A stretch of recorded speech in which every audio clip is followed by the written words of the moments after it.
बचपन, 55 और 95 हर उम्र के लिए यकसा मुफीद, मफाद आम्मा का आलम बरदार। जरूर सब्सक्राइब करें, लाइक करें, शेयर करें और बेल आइकन प्रेस करना न भूलें। Rabbani the scholar YouTube channel.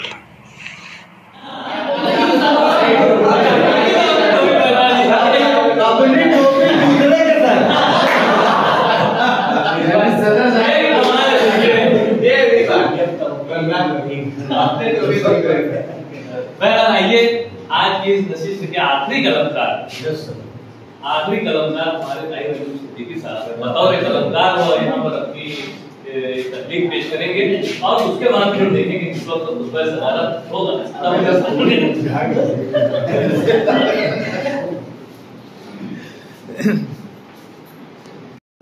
अफसाने उन्होंने फ्रेम के बाहर हवाएं शोर मचाती फिर रही थी। धरती पर अंधेरा पांव पसारने की कोशिश में था। घनी और काली बदलियों ने आसमान को ढांप रखा था।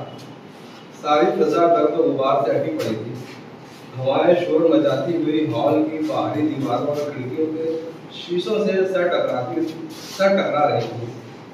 हॉल के अंदर आवेजा एक फ्रेम के शीशे के अंदर से वो बाईं तरफ देख रहा था, लेकिन फ्रेम के बाहर वो बड़ी तेज आवाज से हंस रहा था।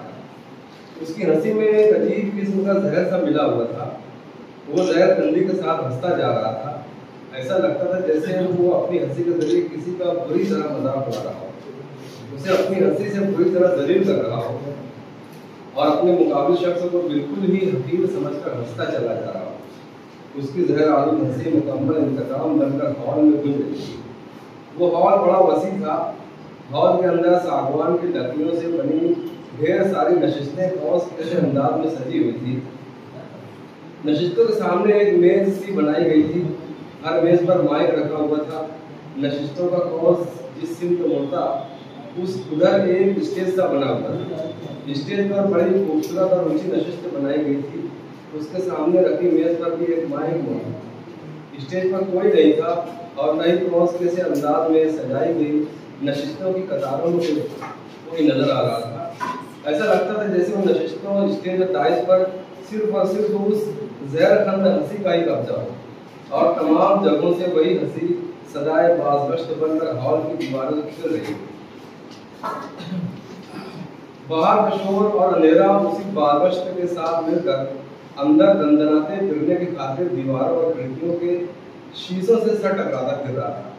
अचानक ही हंसी की आवाज़ों ने हॉल की दीवारों और कुर्सियों से टकरा कर दम तोड़ दिया और एक आवाज़ उभरी, क्या बात है, इतना क्यों हंस रहे हो और किस बात पर हंसे जा रहे हो?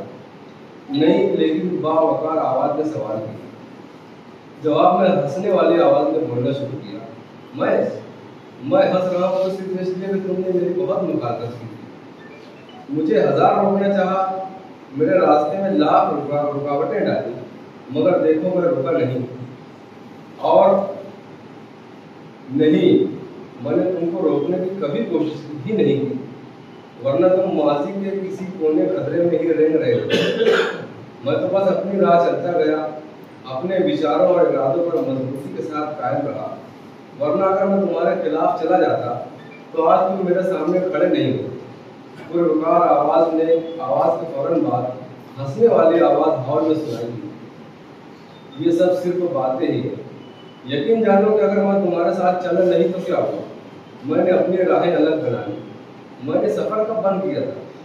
देख लो, मैं जिंदगी में अगर तुमसे कभी पीछे था तो अब तुम्हारे सामने खड़ा हूं।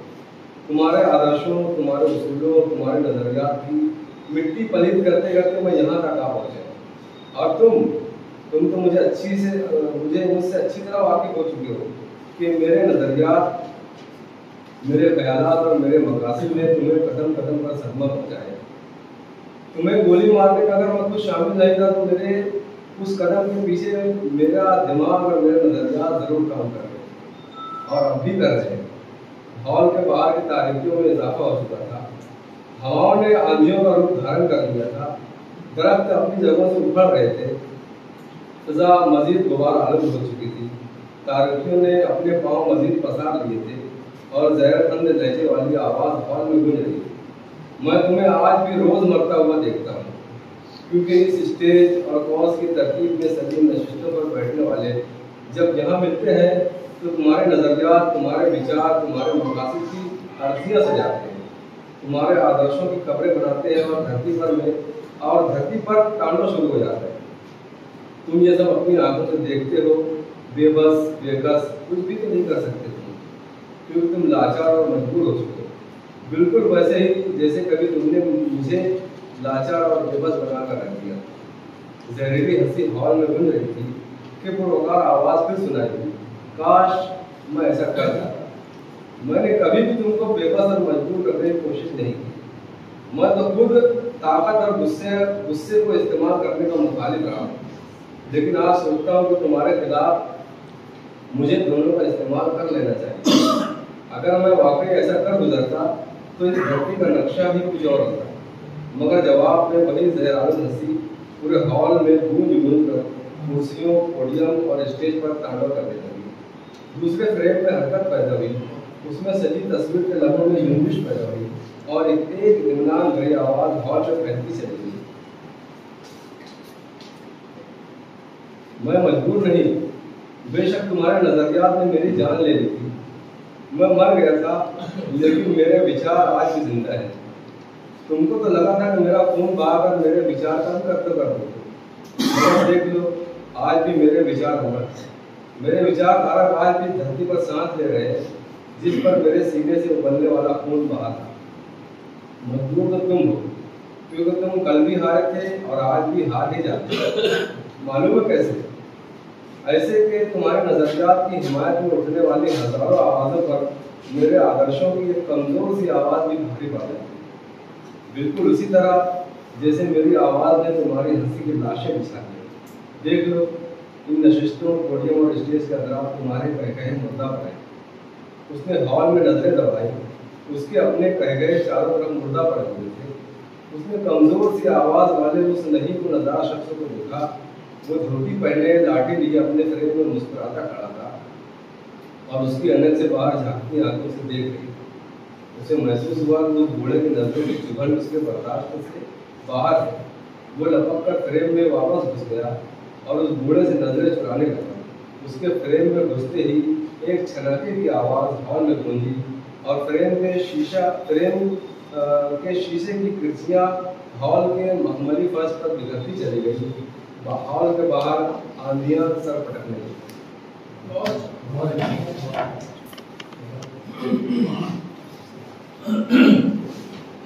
सिद्दीकी साहब की तकलीफ पर आने पर जो साहब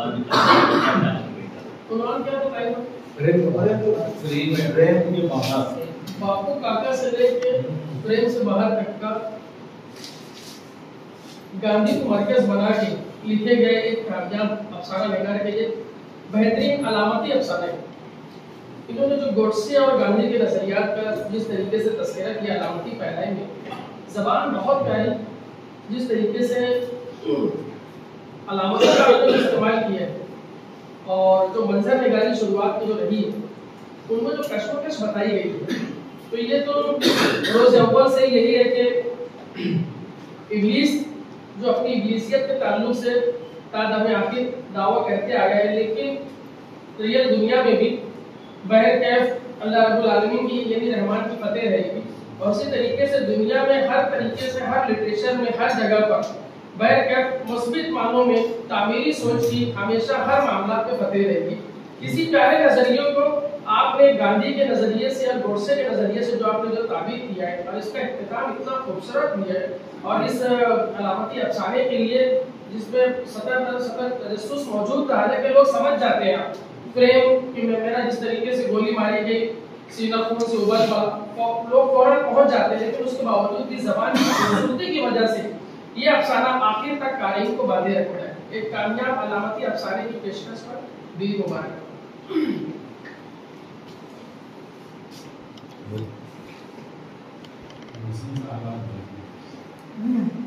उसमें कोई ये खामी रहती, मैं बोला होना कि उसमें कोई फॉल्ट रहता है।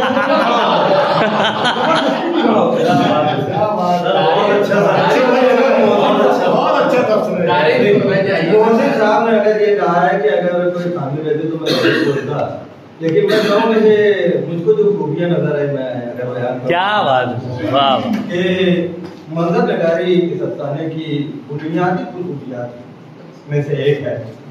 और मंजर नगारी के साथ साथ हिंदी अल्फाज का जो इस्तेमाल किया गया है उसने अफसाने को चार चांद लगा दिया। और मैं अगर समझता हूँ कि मैं यहीं का पढ़ा हुआ हूँ ATD में, और एक किताब की हिंदी की जिसमें लिखा था हिंदी गद्य पद्य संग्रह, तो मैं समझता हूँ कि मैं उस वक्त समझने के काबिल नहीं था, आज भी नहीं अलग बात है, लेकिन आज उसका मफहूम मुझको अच्छी तरीके से समझ में आ रहा है कि ये एक शायर भी है, एक अदीब भी है, तो गद्य और पद्य का बेहतरीन संग्रह यानी मजमुआ है। क्या बात, इस पर मैं जो है इनको वाह, मुबारकबाद पेश करूंगा। एक बेहतरीन मोहसिन साहब है ना, ये नहीं बोलते असल में अल्फाजों का जो तनासुब होता है, कहाँ कौन सा इस्तेमाल होना चाहिए, उस पर उनकी नज़र है। और बड़ी बात है, बहुत अच्छी बात है कि ये लॉर्ड और उसके जो ये ख्याल इसके ताल्लुक से उनका कुछ बोलने वाले सिर्फ बुनियाद बनाई जाती है, इसलिए मैंने मजबूत कांधा देखा, वरना कोई बात नहीं है, वो संगीती पहलू नहीं था। माफ करना। अच्छा रहा। और कोई साहब? ये एक अलामती अफसाना है, शुरू से लेके आखिर तक, जब तक गांधी जी के चश्मे का जिक्र नहीं आता तब तक जो है मैं इसको अक़वाम मुत्तहिदा और फ़लस्तीन के तनाज़ुर में देख रहा था।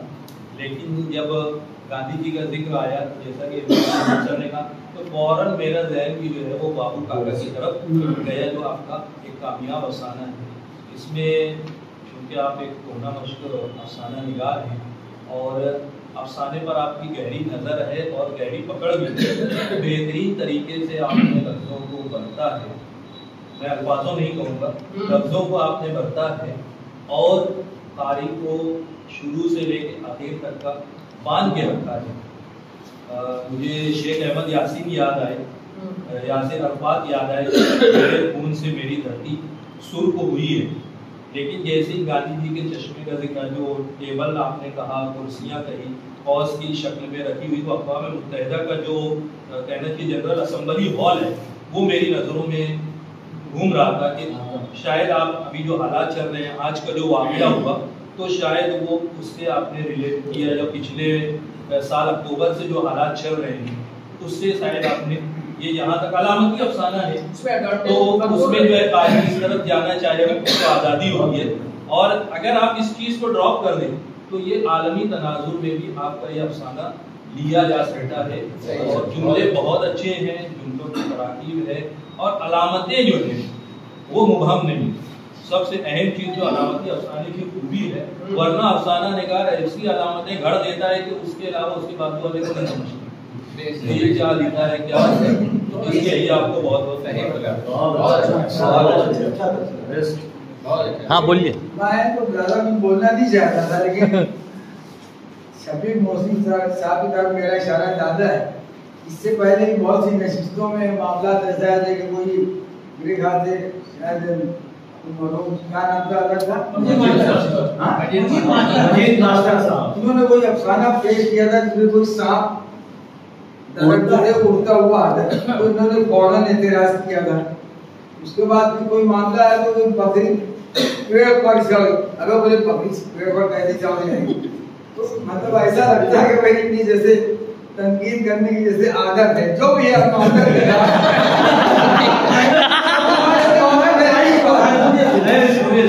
उससे पहले तो हसन का टोपी का अफसाना था, तो अगर आपको याद है एक बार यही सिचुएशन थी, इकबाल फरीदी साहब कोई अफसाना पेश किए थे, कोई लड़की जाती है चांद पर, फिर वापस आने की तमन्ना करती है, आ नहीं पाती, तो बहरहाल उसके बाद और कोई अफसाना आया था इसमें माहौल रंजीदा बल्कि संजीदा बल्कि रंजीदा हो गया।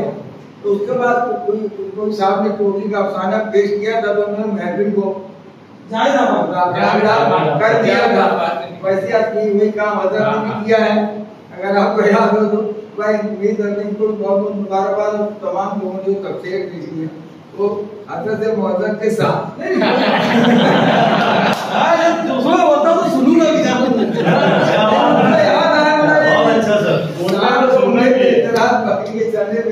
कम अज कम ना तबलीगी मामलात में अगर उनकी नज़र है कि अल्फाजों का जो इस्तेमाल है ये अच्छी बात है। कोई झगड़े वाला लफड़ा तो यहाँ है नहीं कि ये बोलेगा तो ऐसा, बल्कि इतने लोगों में से अगर कुछ लोग बोल रहे हैं तो जिंदा है, हम लोग तो खाली सुन रहे हैं। ये नस्री अदब की जो महफिल है इसमें सबको इख्तियार है बोलने का, और अगर कोई तनकीद बराए तहरीक करता है तो बहुत अच्छी बात है। कितने लोग यहाँ से कलमकार बन के निकले। तो ऐसे अगर अल्फाजों का इस्तेमाल सही ढंग से होता है और वो ये नहीं बोल रहे कि आप यही करो, अगर ऐसा होता तो बेहतर होता। ये उनकी राय है, वो उनकी पर्सनल राय हो सकती है। चलो जरा नहीं ये देखो कहानियों में तो ऐसे पहले जो कहानियां देवमालाओं की कहानियां होती थी, माँ बाप की तनासिर का तस्करा होता था, तो वो तो हमने देखा भी नहीं है, लेकिन एक्सेप्ट तो किया ना यार। देव को किसी ने देखा है क्या आज तक? शैतान को किसने देखा? लेकिन हमने उसको एक्सेप्ट किया। ये दौर था, वो तहजीब थी हमारी उर्दू का जो शुरू का दौर था। ये तसानीफ जितनी है सब उसी में भरी पड़ी है। ये हालात जैसे जैसे गुजरते जाएंगे, जैसे जैसे हालात बनते जाएंगे, जो तकनीकी मामलात आते चले जा रहे हैं उसमें उसका तस्करा लाजमी है, उसमें हमको कबूल करना चाहिए, ऐसा मैं समझता हूँ। ऐसा समझते हैं आप, बहुत जरूरी है। अगर मैं ये कहूँ कि अफसाना के लुग़वी मानी देखे जाए, किस्सा, कहानी, दास्तान और चौथी स्टेप पर लिखा हुआ है झूठी बात। तो झूठी बात जो होती है वो हाइपोथेटिकल होती है। तो जाहिर सी बात है कि बकरी पहाड़ में चढ़ भी सकती है और पहाड़ को खा भी सकती है। तो अफसाने में इतनी गुंजाइश है कि उसकी तारीफ और फरिश्त में दाखिल है, तो उस पर इतना ज्यादा तबसरा ना किया जाए। तो सर ये जो बहस दूसरी सिमतों में जा रही है, यानी इसमें क्या था, यानी एक इक्तिसाब के लिए हम सब अलामती अफसानों में एडवांटेज होते हैं, लेकिन जो रिवायती जो अफसाने होते हैं या बच्चों का अदब होता है, तो उसमें अगर जानवरों का तस्करा है या इंसानों का तस्करा है, तो जो कुदरत ने जिस फितरत में पैदा किया जानवरों को, उसके अकॉर्डिंग अगर कोई चीज फितरत के मुताबिक जा रही है तो वो काबिल एतराज नहीं होता है रिवायती अफसानों में। लेकिन अलामती अफसानों में जैसे कि अभी ताहिर अंजुम सिद्दीकी साहब का जो अफसाना था वो बड़े कैनवास का था, जिसका इंतबाक कवि नजीर साहब ने और उसको महदूद ना करते हुए उसको आफाकी तौर पर अक़वाम मुत्तहिदा तक लेकर गए और कई ममालिक का उसमें जो अलमिया है उसको पेश किया। तो ये सिर्फ अलामती अफसानों के लिए। और रिवायती अफसानों में बकरी पहाड़ पे कैसे चढ़ी, मतलब वो उसके पेड़ पर, तो वो मामला वहाँ पे वो जिस नशिस्त का तस्करा किया अब्दुल मजीद मास्टर साहब की कहानी में था, तो वहाँ पे और ये एप्रिसिएशन करना चाहिए शफीक हुसैन साहब, अगर सभी मीठा मीठा कोई चीज को बोल दे और वहाँ पे जो कजिया है, कमियां जो किसी वजह से राह पा जाती है, अफसाना निगार या कलमकार सोचता नहीं है, लेकिन लाशौरी तौर पर कुछ गलतियों को रास्ता मिल जाता है, तो ऐसे शफीक हुसैन साहब की जैसे नजर चली जाती है, वो बहुत खूबी से उसका तस्करा करते हैं।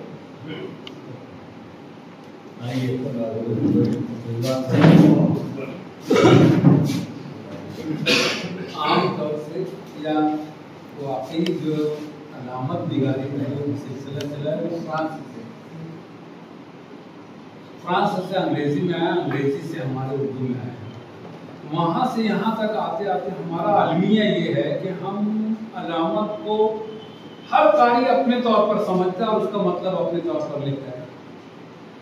हम मुराद उर्दू आदमी अलामत को बरतब इसी तरीके से, मगर दीगर अदब में या फ्रांसीसी अदब में या अंग्रेजी अदब में जो अलामत होती है और जो मुसन्निफ का ज़हन होता है या जिस शब्द में वो ले जाना चाहता है वो उसी शब्द में कारी जाता है, वो दूसरा मानी नहीं लेता।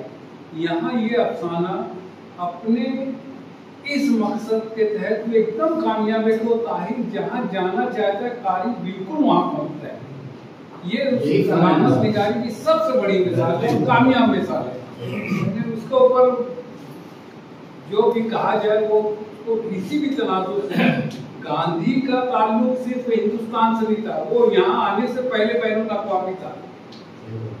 तो वो ताहिर के जो अलामत है वो बिल्कुल सही समत में जाती है। जो मुसन्निफ का नजरिया है वो कारी वहां तक के बिल्कुल पहुंचे, इसलिए उस पर बहुत ज्यादा बहुत अच्छा।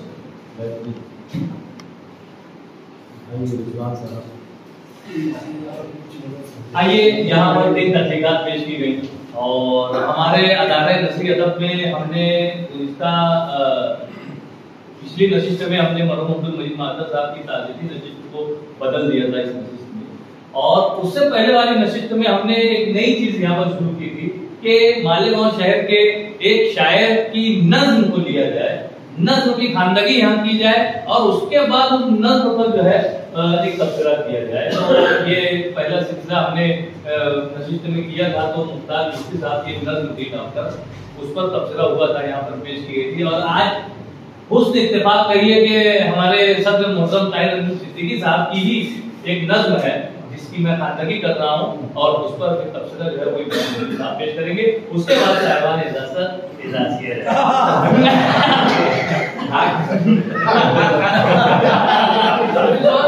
साहिबान इजाजत को बहुत देर से साबुन लगा 55 और 95 हर उम्र के लिए यकसा मुफीद। मफाद आम्मा का आलम बरदार। जरूर सब्सक्राइब करें, लाइक करें, शेयर करें और बेल आइकन प्रेस करना न भूलें। Rabbani the scholar YouTube channel. Rabbani the scholar YouTube channel इल्मी, अदबी, दीनी, मिल्ली, समाजी, सकाफती, तहजीबी, फलाही, तिब्बी, फन्नी, माशी, तिजारती, माशरती, इंतजामी, इनकलाबी, तहरीकी, तहकीकी, तकनीकी, तफ्तीशी, तामीरी, तालीमी व मालूमाती यूट्यूब चैनल जरूर सब्सक्राइब करें, लाइक करें, शेयर करें और बेल आइकन प्रेस करें। Rabbani the scholar YouTube channel.